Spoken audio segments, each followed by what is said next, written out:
In this video, we're going to be going over the top 10 secondaries in Warframe. Now, secondaries are quite interesting, as there are quite a few of them and some of them have different purposes, like committing pure destruction or using them as primers.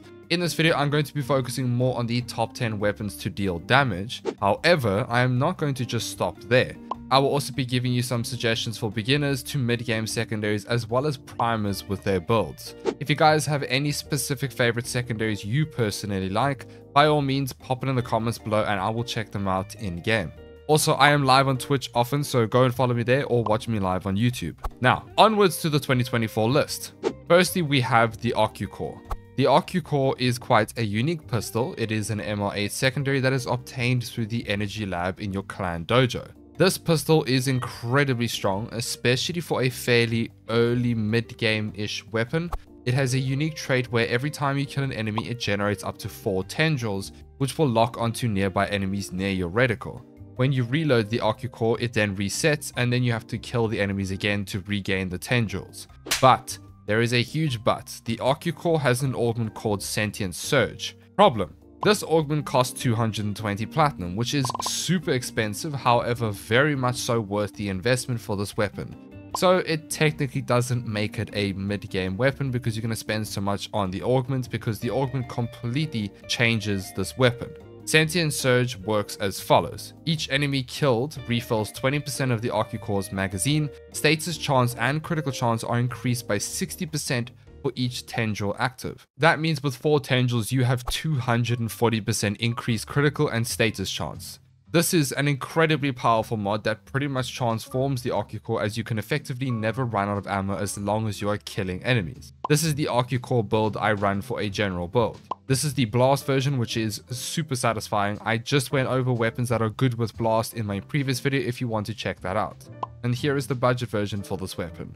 I would highly recommend getting the OcuCore. It is super fine and strong. The only downside is the augment costs so much, but if you can afford it, it's definitely worth getting. The next weapon on this list is the Lex Prime Incarnon. Ah yes, the truck disguised as a pistol.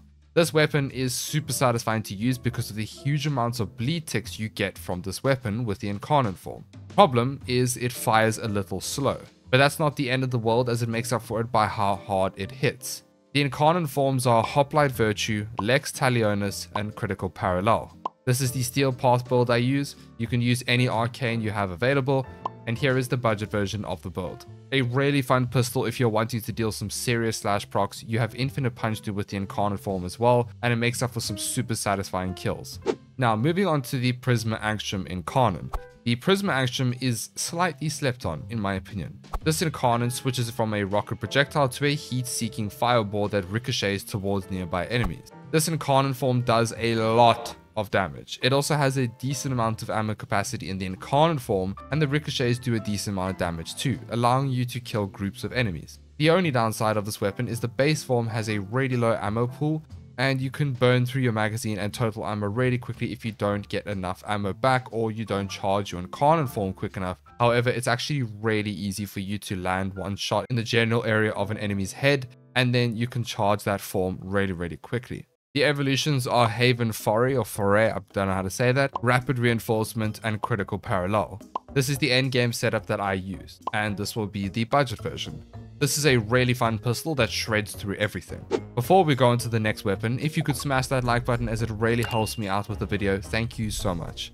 Next up, we have the Kuva Nucore, the staple. What is a best secondary list without the Kuva Nucore? Let's be real here.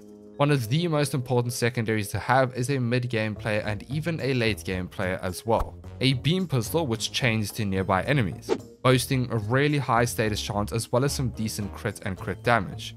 Because it's a Kuva weapon, we have progenitors which allow you to put a specific element on it. Now I'm going over primer builds later on in the video, but the bottom line is if you want a damage build, go for heat. If you want to prime with this weapon, go for magnetic. The Kuva Nucore already has innate radiation, so adding an extra element is a nice addition. Also, the Nucore has a unique status effect called microwave, which is only tied to the Kuva Nucore. The microwave effect will literally inflate the limbs that you shoot at on enemies. It's a really funny one because you can get bobbleheads with the Kuva Nucore. This is such a good weapon for dealing with groups of enemies. The main damage build with the heat progenitor will look like this one here. I will also show a primer build later on. We also have a blast setup that you can use as well. And honestly, you cannot go wrong with the Kuva. It is a staple. It's definitely worth getting. Moving on to the next one, which is the Tenet equivalent to the Kuva, and that is the Tenet Cycron. The Tenet Cycron is pretty much the same as the Kuva with just slightly differences in stats, and it does not have the microwave effect. The Tenet Cycron actually does slightly more damage than the Kuva, and the nice thing about this weapon is that you don't have an ammo pool. It's basically a battery mechanic that regenerates your ammo. It's a beam weapon that chains to nearby enemies with really good status chance and crit damage. The progenitors follow the same as the Kuva because the Tenet Cycron can also be used as a primer. Heat for damage, magnetic for priming. This is what the main build looks like, and here is the budget version. Definitely worth getting if you prefer not having to worry about ammo. Moving on to the Spore Laser kit gun. This kit gun consists of the Spore Laser, Haymaker, and Splat.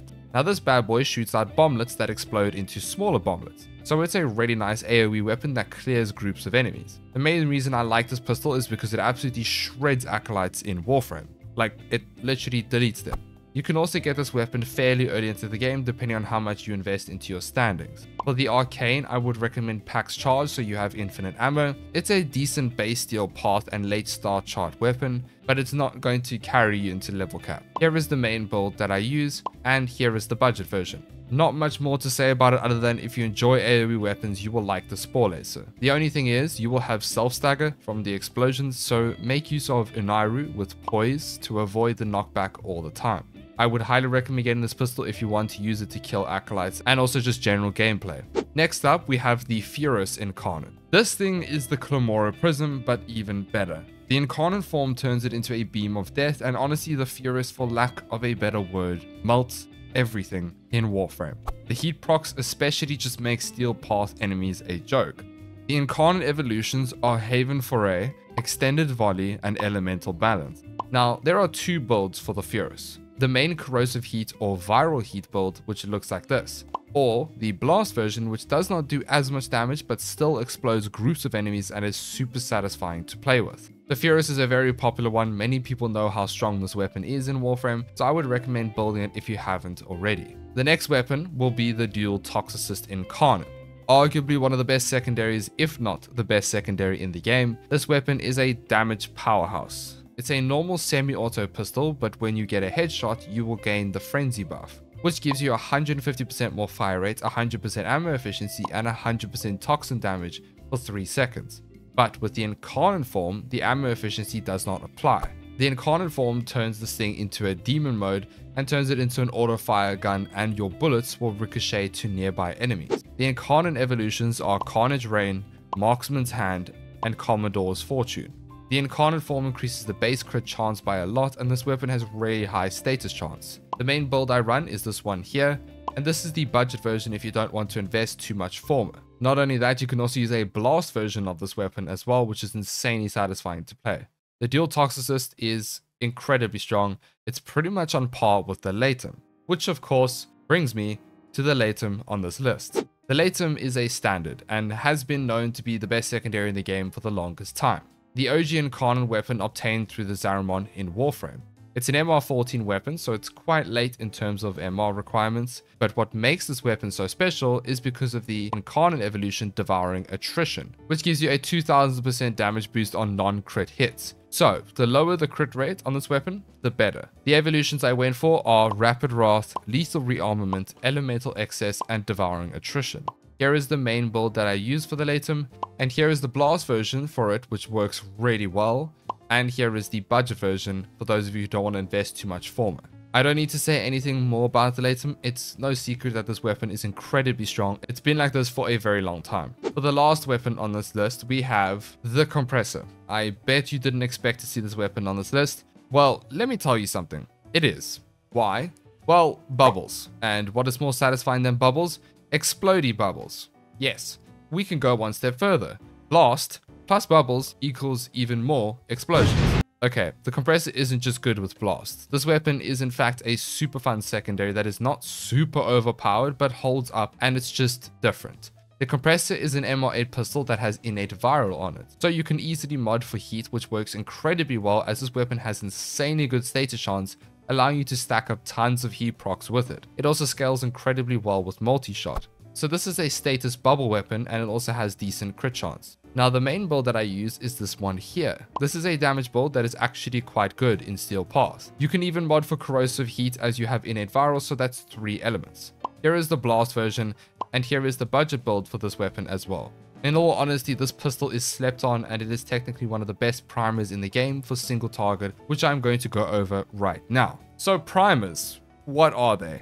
Primers are weapons with high status chance that are used to apply many status effects on enemies and are useful when using mods like Condition Overload or the gun versions of them, which is all the galvanized types. So they are incredibly useful and allow you to stack up insane amounts of damage.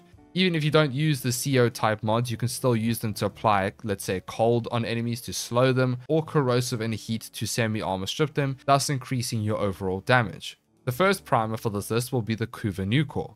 Like I mentioned earlier, the Kuva Nucor is a perfect primer because of its huge amounts of status chance, and it being a Kuva weapon, allowing you to put another element on, like Magnetic, which is a free combined element. Plus, the Kuva Nucor technically adds another status effect because of its unique microwave status effect as well, which technically makes the Kuva Nucor ever so slightly better than other primers, but it comes down to personal preference. Here is the build that I use for priming. The next primer will be the Tenet Cyclone, which follows the exact same thing as the Kuva Nucor, as they are pretty much the same weapon. Here is the build for the Tenet Cyclone. Next up, we have the Compressor, which I just covered. Because of its insane status chance and multi-shot, this weapon with secondary encumber, you can easily apply 10 full stacks of most elements onto any single target enemy. This is incredibly useful for priming one super tough targets like the Demolist or Thraxes. Here is the Compressor primer build. For the last primer on this list, we have the Epitaph, probably the best all-round primer and incredibly useful. It has 2 fire modes, but the one we'll be focusing on is the Tap Fire. The Tap Fire shoots out an explosive projectile that applies statuses in a bubble. It has decent AoE and has a very high status chance, which is why it's so good as a primer. The Epitaph also has innate cold, which makes it a really good option to slow enemies and even freeze them because of the recent cold changes. Here is the build for priming with this weapon. As you can see, the builds are pretty much the same. That concludes primers and the main list. For the beginners watching this, I have a quick small list for you for those of you who are under MR8.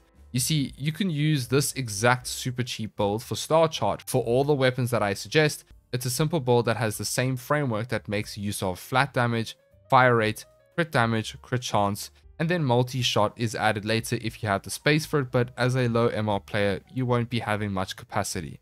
The list will be the Gamma Core, Atomos, Base Nucor, and the Hystrix. And that is all you have to do for beginners watching this video and for the weapons that I've suggested. Literally just focus on flat damage first, then go for fire rate, then go crit chance, crit damage, and then maybe you can add something else. But as a Star Chart player, that will suffice for you. Just make sure to level up your mods as much as you can with the amount of endo you farm. Now, that pretty much concludes the video. Let me know if you guys agree with this list or if you have any other secondaries that you like that you think should have been on this list.